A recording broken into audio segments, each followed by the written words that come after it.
You've lived a great life and done well for yourself. But what mark will you leave on the world? How will you inspire future generations? Stan Miller and Katie Beth Hand have helped thousands of people answer exactly those questions.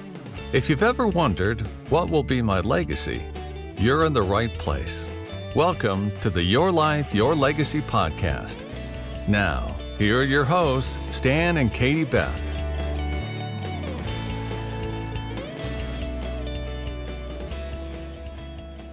Hi, and welcome to the Legacy Leaders Podcast. I'm your guest host, attorney Adam Diamond, sitting in for Stan and Katie Beth. I am a proud member of the Legacy Leaders Network, which is a group of professionals focused on helping families pass on a lasting legacy. I'm also the owner of Diamond Legal in Northern Illinois. Diamond Legal is your family's law firm, where your future is our focus. We help with things like divorce, custody, wills, trusts, and real estate closings. Today, I am really excited about my guest, entrepreneur extraordinaire and martial arts master, Kera Radke with Lake Zurich Family Martial Arts. Kera, thanks for joining me. Good morning, or good afternoon. Again, we did it again, Adam. Thanks so much for having me today. Good time. So, Kera, tell everyone a little bit about who the heck you are and what do you do? Sure, awesome. I'm Kera. I've been doing martial arts pretty much my entire life. This year marks my 30th year in martial arts, and I'm currently co-owner at Lake Zurich Family Martial Arts, and I have the gift of kicking and punching people all day long as my career. And they pay you for it. Yes. So willingly. People pay for this stuff willingly. It's fantastic. Dream come true. So if memory serves, you get to wear pajamas to work every day. Yeah, pretty much. Yeah. Jammies and athletic wear. I got it made in the shade. In my former life, I used to be a middle school teacher and I taught math and I had to dress up every day. And I was always jealous of the PE teachers because they got to be in comfy clothes all day. So I finally moved up in the world and made that trade-off.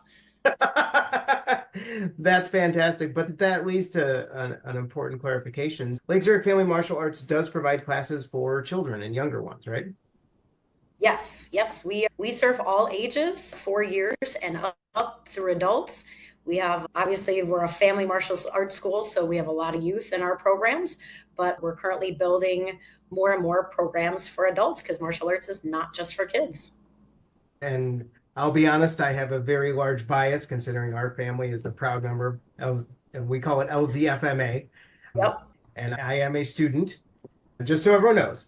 Anyway, so how did you get into martial arts to begin with? Yeah, good question. I started martial arts. I was 12 years old. I'm pretty sure it was my dad's idea. I don't know if my mom was so much on board, but I think it was my dad's idea. And I started right before middle school. And my dad wanted me to be able to defend myself. I'm an only child, and I think he had a little girl and didn't know what to do with her. Let's make sure she can defend herself if need be. Wow. And now and I apologize if I use the wrong terms, what styles of martial arts do you or did you study? Yeah, real good question. I'm a hybrid or a mutt, I guess you would say, in the martial arts. Some martial artists have had I don't know if you would say luxury, but they've trained in a pure martial art where they've just done karate or they've just done judo. And I'm mixed up all over the board. So I guess my closest ties, my deepest foundation would be Taekwondo and Hapkido. Those are both Korean martial arts. Basically, kicking and punching and locking each other up like pretzels is my foundation. But I've also been lucky enough to have been to quite a few different martial arts schools and programs in my journey, and I have a little bit mixture of everything, jack of all trades, perhaps. Done some boxing. Everybody knows boxing, some judo, where we get to throw each other and roll around on the ground. And then different styles within those martial arts. Karate is very much like Taekwondo. They don't want to admit it, but they are. They come from the same roots. So I got to study karate, which is very much like Taekwondo, see the differences, see the similarities, but my deepest roots are Taekwondo and Hapkido. Gotcha. And how does that diverse background benefit someone looking for a either fitness or martial arts program? Yeah, I think at first it can be difficult because in our classes, Adam, we teach a lot of different things and they're all very different from grabs to from kicks to punches. It's all very different and diverse. So I think at first it can be pretty overwhelming, but I think the biggest benefit would be don't get bored. You can see a big picture of martial arts rather than this one view. And like I said, it might be a little bit overwhelming, but you're going to get a bigger global picture of martial arts and defense. Now, are you able to tie the things you're teaching to like practical situations?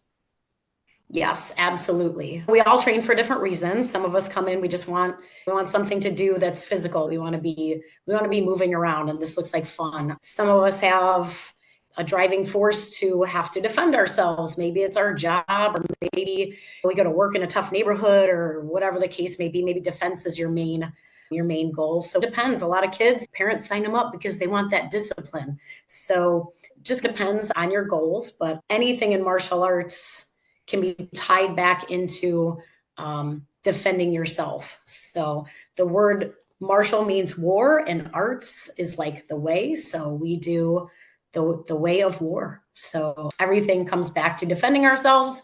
Nowadays, we don't really need to fight our way to and from work. We get there rather safely, and most of our days are pretty safe, but we train for those if we had to moments.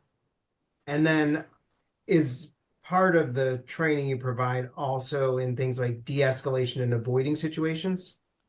Yeah, absolutely. We have to discuss those things a lot more with the kids than with the adults on how to use their voice and stay away from confrontations a lot more than our adults. I think hopefully most of us have learned that by now in our adulthood. But yeah, I think whenever we do specifically our self-defense training, that's the first thing. Just don't be there.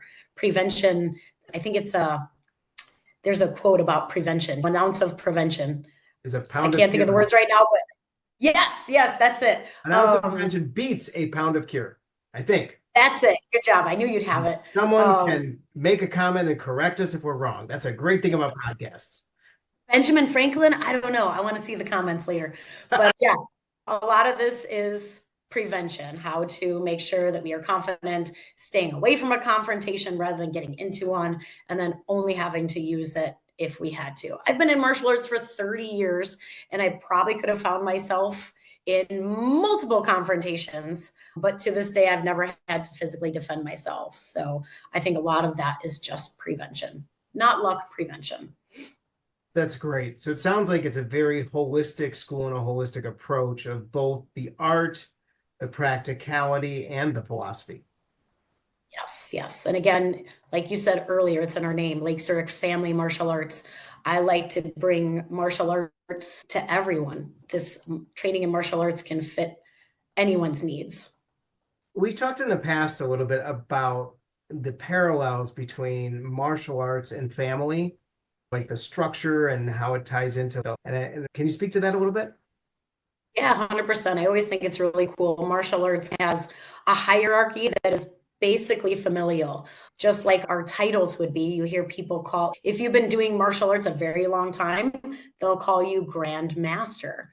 And that to me fits in with like grandmother or grandfather. That's the top tier. That's the top of your family hierarchy. And then you go down to the teachers and then the students and then the assistants helping the students. It's very, very hierarchical. And we really try to run our school that way. I really enjoy it when the families get together and talk and be families.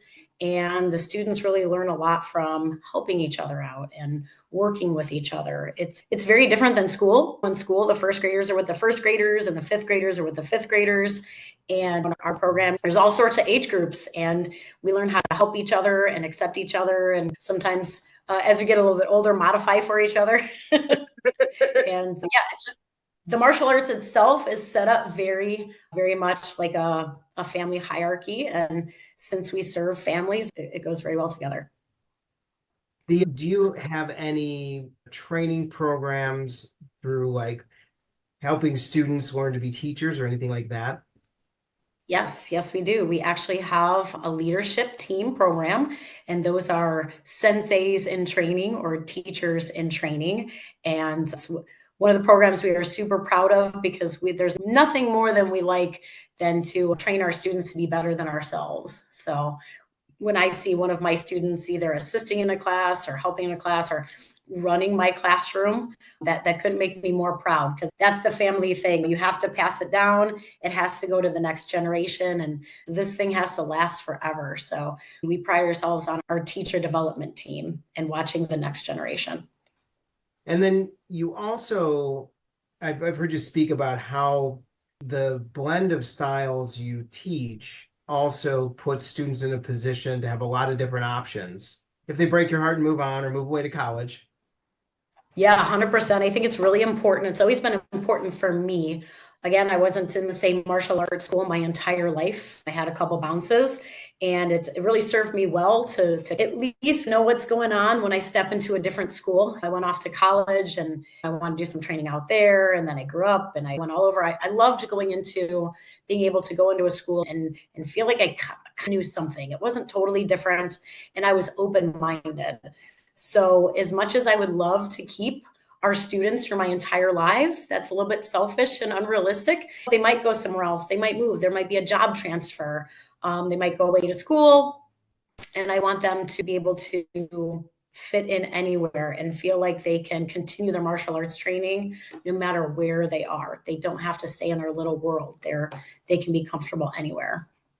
And so that is the philosophy of teaching a variety of styles, teaching a variety of techniques, as opposed to a different philosophy where you're very strict in one lane and one style, and then the student 100%.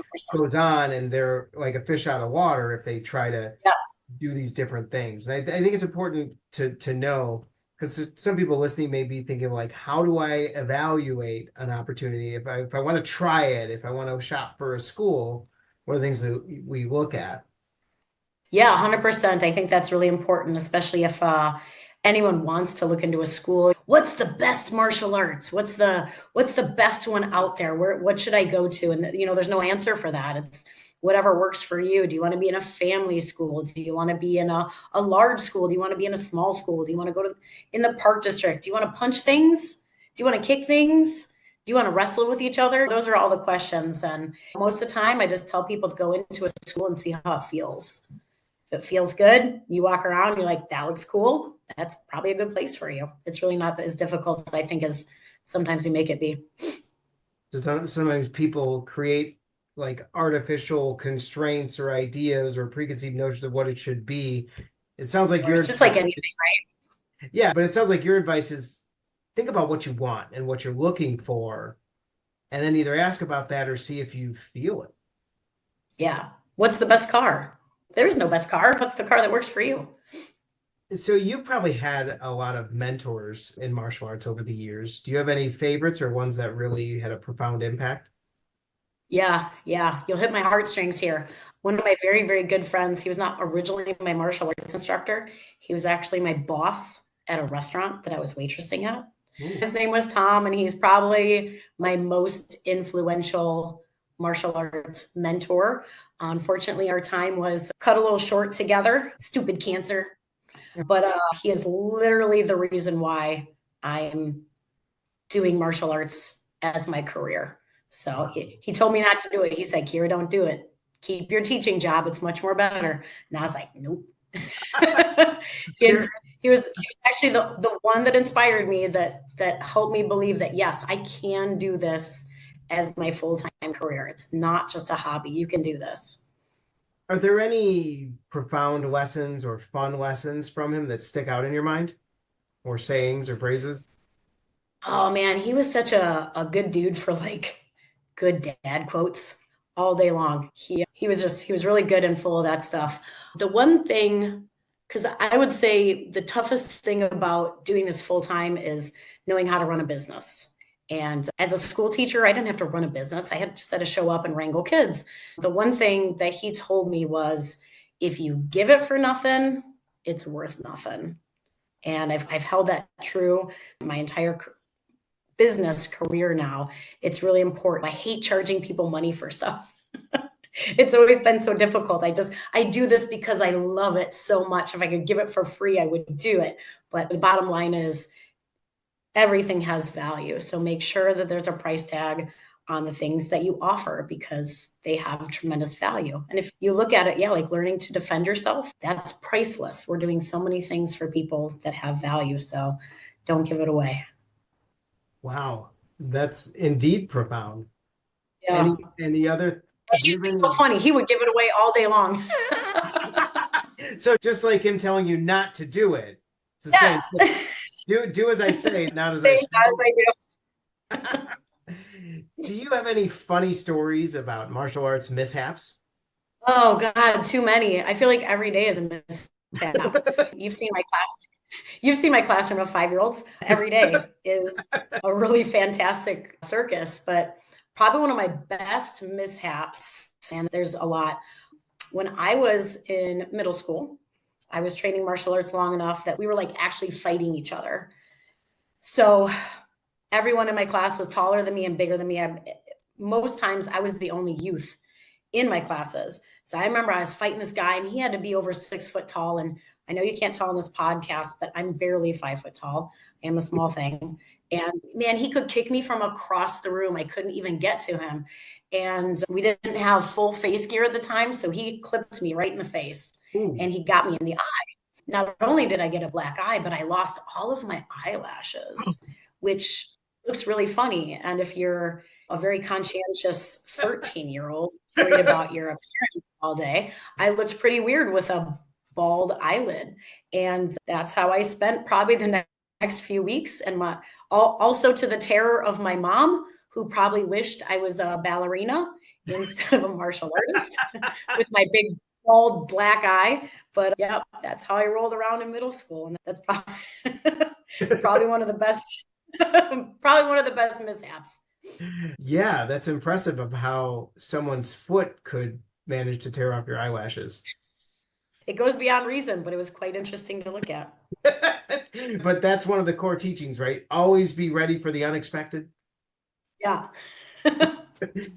So walk around with your battle scars. I don't know. Battle scars, badges of honor, small difference. What do you think are some of the greatest misunderstandings about learning martial arts? Gosh, I feel like martial arts has really come a long way. We expected a lot of different things from martial arts. I think when I started, God, that's 30 years ago, than we do now. I guess probably the biggest misconception is martial arts isn't a magical pill to make you disciplined. It's not a magical pill to make you in better shape. Just like anything, I think it just puts that message in there. It's not a magical pill that after you take a couple classes, you're going to be able to properly get out of a street brawl. So I think just the misconception is that it's a quick, easy fix, just like we think a lot of things are these days, immediate gratification. It's not an immediate fix. You're going to bring your students to the school or bring yourself to the school. And this is something that's going to develop over time and then really become part of you, but it's not something that's going to happen right away. So you can't just turn on some good music, do a montage for 15 minutes, and then you're like the Karate Kid? Correct. There's no magical pill. If you're looking for discipline, it's going to take a while. If you're looking for fitness, it's going to take a while. You want to defend yourself, it's going to take a while. Mandy was talking about that just the other day. She's like, how do I get good at that? And we both looked at each other. We said, reps. We got to do lots and lots of reps because there's unfortunately no magical diet pill. So there's no magical martial arts pill. So it sounds like the artistic aspect is how things shape over time and how you learn one movement a million different ways or applications or a new movement. So I've been thoroughly impressed with how you run the business side of the dojo. Thank you. What do you think are some of your greatest successes when it comes to the business side of the dojo? By the way, what is a dojo? Oh, a dojo is a training hall. So It's like a place of training. It's a school. So your dojo is where you train. You can have a dojo in your garage. You can have a dojo that you rent. You can have a dojo in your backyard. If I do my martial arts here in my kitchen, it's my dojo. So I'm trying to catch when we use words that the general audience So what do you think? Oh, and you asked me a question I already forgot. That's okay. I'll ask it again. I got them written down. What do you think is one of your greatest successes when it comes to the business side of the dojo? Yeah, my biggest successes probably is that I'm very stubborn. And if you tell me that I can't do something, my brain instantly says challenge accepted. And I've been told by a couple people that were very influential to me along the way that I won't be successful in business. I'm not business minded. I won't be successful if I don't stick with this particular group. I chose to go independent a few years ago, and it was told to me that I wouldn't survive independently. So I said, challenge accepted. And it's been like that since I was a kid. You can ask my mom, tell me not to do something, and boom, you can guarantee it'll be done. So What does it mean to be reverse psychology is how I roll. But yeah, that's my biggest success is don't let anybody tell you you cannot do it. And if they do, let that get down in your guts and inspire you. And that's really what's gotten me the whole way. I don't have a business degree. I never studied this stuff. I had a lot of great help along the way, but it was not naturally in me to be good at business. So I've just really been inspired by, I don't know, tell me I can't, and I bet you I can. So if you were to start over with the dojo or able to go back in time on your journey, what would you do different and why? That is such a hard question because I can look back now at all the struggles and just be so thankful for them.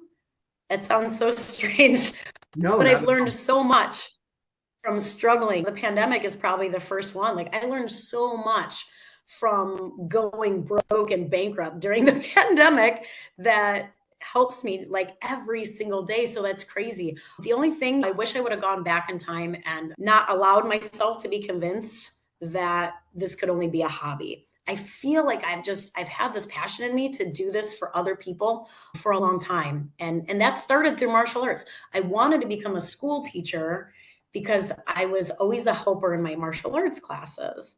But I always thought I can't make a career out of martial arts. So let's see how I can teach and make some money. And then I would continue to do martial arts part-time. So if there's anything I would go back in time and do differently is just not convince myself that I couldn't make it in my career. I think I would have saved myself a few years. But I learned a lot from being a teacher that I use every day in the studio. So it's really hard. It's really hard to discern. Yeah, I wish I would have gotten a couple year head start. If someone were starting their own business or martial arts business, I'll say, I was going to say dojo, but that's the place where you train. Yeah. What would be your advice or tips? God, I have so many to share. I'm in a lot of different groups and stuff. I'm so thankful that I have so many years kind of experience now because I like passing things on and sharing. And I think maybe sometimes people use them. I don't know. I know one that does. I guess the biggest right now with you. We got to trade ideas all the time. You know what? Okay, here's the best advice. Nothing is martial arts specific.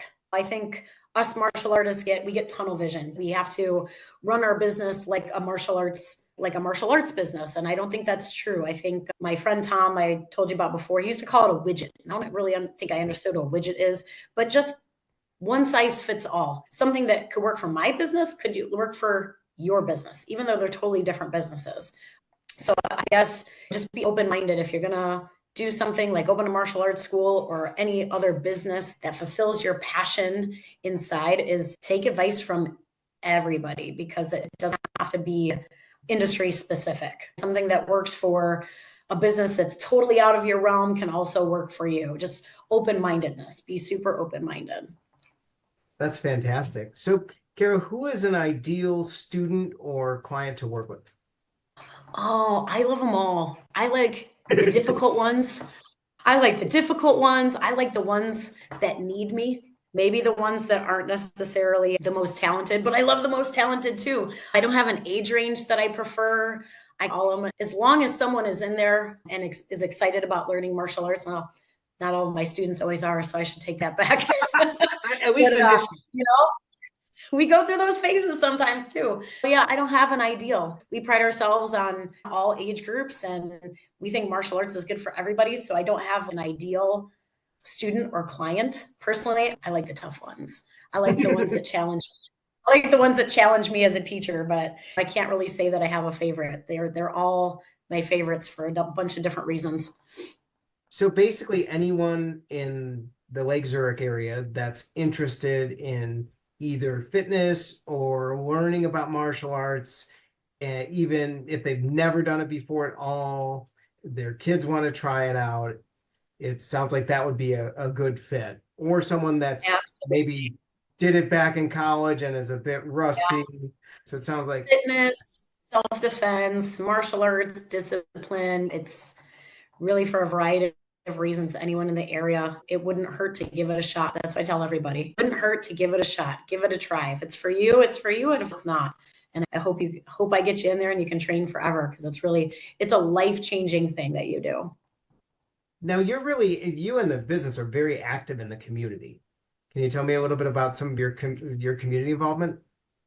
Yeah, 100%. I would say I learned that as being a school teacher. I learned that the more I was involved outside of the school in that community, the stronger relationships that I would have with my students and their families, and the more active I was in my school, the more active I was at different community events. It just, as a byproduct, it helped me so much in every facet of my teaching career. I figured it was also good if I was going to run a business, especially a family business. Luckily, our school has been at that particular location that we train at for about 30 years now. I have not been there 30 years, but it's been there for about 30 years. Tacos El Norte and Lake Zurich Family Martial Arts are like the anchors there, and everybody in town pretty much knows that we're there. So that's helpful. We like to be at the 5Ks. If there's any races across the street, we're there doing a water station. Anytime that there's a festival and there's an opportunity to put up a table in a tent, we're there. I love working with the schools because I still got that school teacher in my heart. I love working with the PTOs. I like doing their back to school nights. I like my leadership team to go and help with different events at the school. If the PTO needs help with their Halloween event, let me bring a few of my awesome little helpers along and let us be visible at those events, because your family is your community. So we're involved as much as we possibly can. I like to keep my business in Lake Zurich as much as possible too. If there's something that I need, I'd like to keep it in the area. I just feel like that tight-knit community is really, really important for keeping and developing those relationships and relationships as family. What are some of the things you do? And I know, but the audience doesn't. What are the things you do? What are the things you do to keep connected with the community or help spread the word about other businesses? Oh, we do a lot of stuff. I'm a talker and I can't keep my mouth shut very well at all ever. So that helps me get the word out. We're real active. We're real active on social media. I like to bring in anybody that's got something cool going on. I like it to be in there. Remember, we did our little session with a couple other local businesses, and we just talked about ways that we could help our families through insurance and wealth management and your legal firm. I thought that was really cool that we could bring to our students. And we have a lot of great families and they own businesses or they're part of something awesome. So every single event that we have, I hand out goodie bags, and I'm always singing the praises of the different businesses locally that I know that support us, and we want to support them back. So every goodie bag, every time your kiddo comes home from an event, they usually come home with a goodie bag chocked full of business cards and flyers and coupons and handouts, and just a really great way to spread the word. And I know I appreciate it when someone says something nice about what we do. So I like to return the favor by helping everybody else out. And then we're both stronger because of it. And that's what I was getting at, because I think that's a differentiator and that's unique, how you incorporate the businesses of the family or the businesses that support you or you support. You reinforce that by there's always a goodie bag. Some people get promotional items. Sometimes it's just business cards. We found a great handyman. So all sorts of professionals. So it's that whole community. And so when we talk about creating a legacy and a community, LZFMA really comes to mind with how you reinforce that. Because I know you and your co-owner Ted are a member of a number of networking groups. And so you guys do that as well. And so you're always reinforcing those connections and sharing them. with both your base and vice versa. And I think that's it turns just into an extension of your family. So, Kara, thank you so much for being a guest on the podcast. How can people find you if they want to learn more about Lake Zurich Family Martial Arts? Absolutely. You can find me anywhere. We're pretty shameless about putting ourselves out there.